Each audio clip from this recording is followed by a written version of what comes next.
Sherman and Tingle in the morning. There she is right there, comedian Nikki Glaser. How are you? I'm good, thanks. How are you? We're really excited to talk to you because we think you're one of the best roasters of all time. You've said some ruthless stuff. Oh, my God. Thank you so much. No, you're I know. welcome. I'm probably a sociopath. What is your favorite roast joke of all time? Do you have one where you went, man, I just nailed that. I killed the crowd. They loved it. One of my favorite ones was saying to Jewel, I don't want to badmouth you because God already did. We were just talking about Jewel, and when you said they were like the Spice Girls or teeth.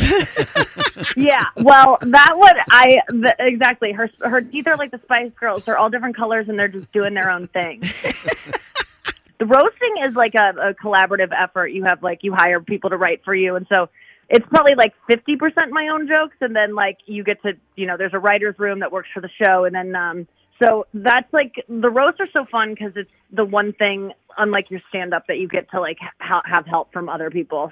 Has anyone ever? I know that the roasts they expect to be torn apart, but has anyone ever been offended? Like you didn't even know Jewel, I'm assuming, right?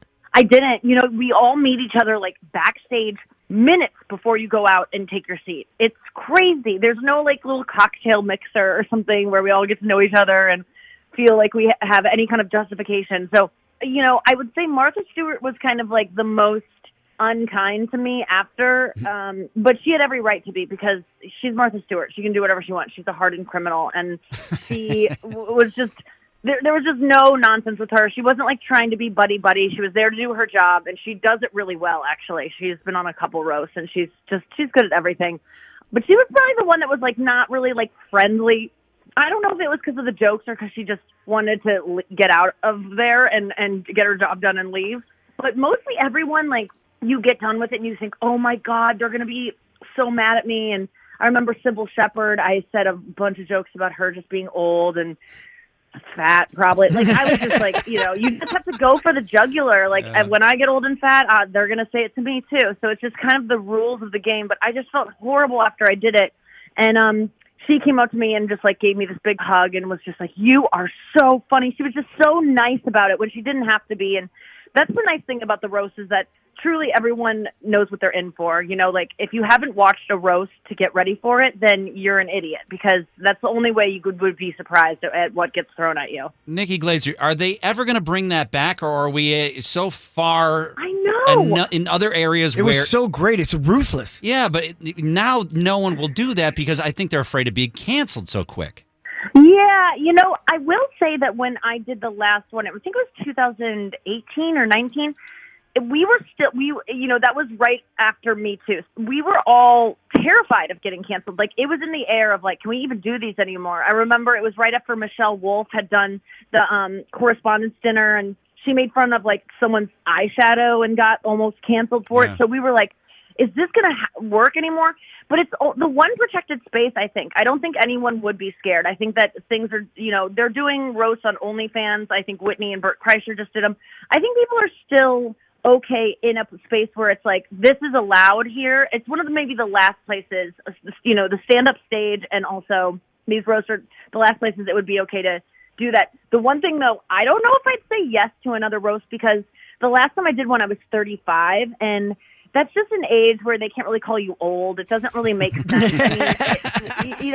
But now I'm 39, and I don't know if I can handle the jokes about my aging face and my worthlessness as a woman because I'm in my late 30s. But those roasts really hurt your feelings, and you can think that they're jokes all you want, but I know that me, Sybil Shepherd, and Martha Stewart left, feeling a little bit bad about ourselves. Everyone does. I mean, it's all fun and games, but when you leave and you're in your car ride home alone, you're just staring listlessly out the window. You're like, what the hell just happened?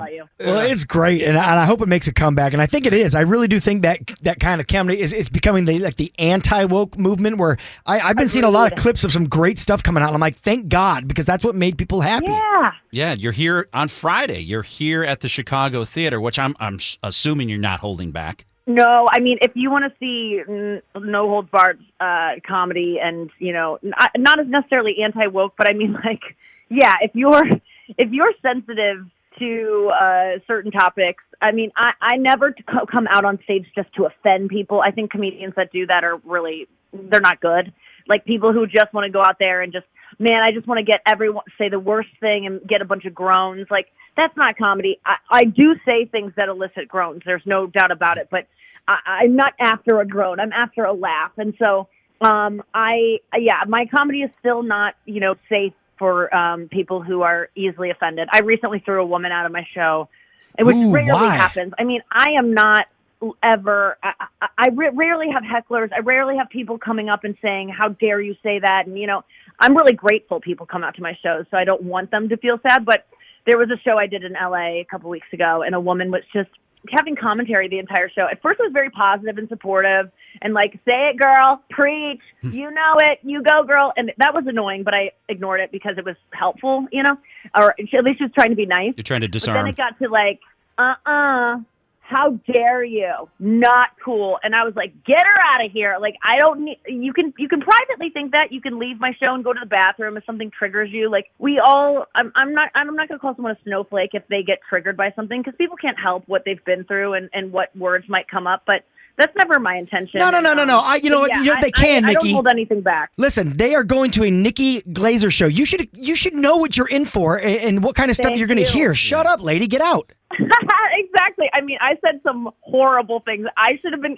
There was a lot of anger that came out of me that is probably suppressed and probably should be, directed at my parents or my boyfriend. But it came out to that woman and that poor woman that night. But I would have loved it. That's generally not the vibe that I have at a show. And it's usually like, I never kick people out. I hardly ever get heckled. I tend to have really great fans, and the show is always, my fans tend to be really well-behaved and just, good comedy fans. I'm really lucky. And so I'm so excited for the Chicago Theater. I'm like, I really want to sell this out because, it's just like it's an iconic theater. We actually have tickets for somebody to win right now. Anytime somebody calls up Nikki Glaser, we try to have fun with them with something called Match One. Match One is a game where we're going to ask you 5 completely random questions. We're going to ask a listener the exact same questions, and if they can match one answer with you, they win. Are you up for the challenge? Oh, my God, this is so fun. Yes. So Nikki's on the line right now. She cannot hear your answers. So let's see if you can indeed match one. Kelly in Ingleside, you're going to get a chance at it here. Are you ready to match one? All right. All right, good morning, Kelly. Take that as yes. Good morning. Number 1, what's the best classic rock song to listen to while trying to make a baby? Ooh, Stairway to Heaven. Okay. Number 2, what's the first name of a guy who constantly likes your photos on social media? Mike. Okay. You answered that really quick, too. Number 3, which section of a restaurant menu do you look at first? Appetizers. Okay. Number 4, which game show host from the past probably owned a sex swing? Bob Barker. Bob Barker. I would have said Richard Dawson. I could see that one. Yeah. Oh, yeah, He's the one who was that's true. kissing everybody all the time. And number 5, a multiple choice question here. When you are in an elevator with a stranger, do you A, stay silent and look at your phone, B, greet them and then stay silent the whole time, or C, say something only as you exit? B. All right, staying silent. She said greet them and stay silent the whole time. I usually say goodbye at the end. I'm that person. Okay. I'm a bye at the ender.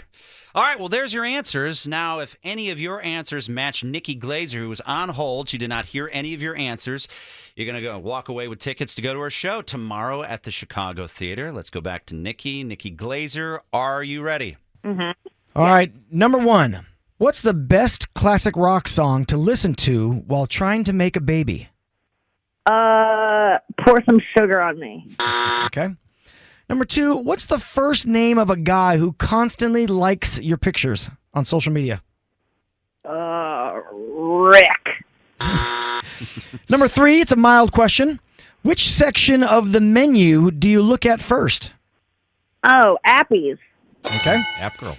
Number 4, which game show host from the past probably owned a sex swing? I'm going to say Sajak. Pat Sajak. He's a past. He did retire.